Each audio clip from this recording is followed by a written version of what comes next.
बताओ मुझे,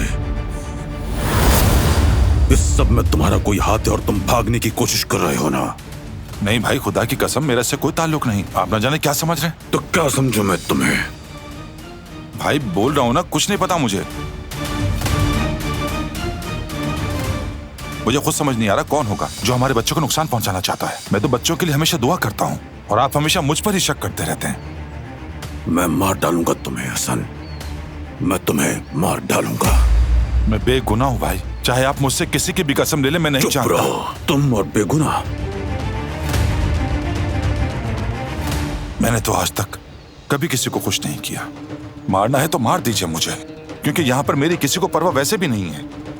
कभी बेटा कहता है कि चले जाओ यहाँ से, कभी आप मुझे जाने से रोक लेते। हर मुसीबत की जड़ मुझे ही बना देते। मैं तो खुद परेशान हूँ। बकवास मत करो मेरे साथ हसन, हम दोनों जानते हैं कि तुम कैसे हो। अभी तो तुम्हारा हिसाब बाकी है। दुआ करो कि मेरे बच्चे सही सलामत घर लौट आए।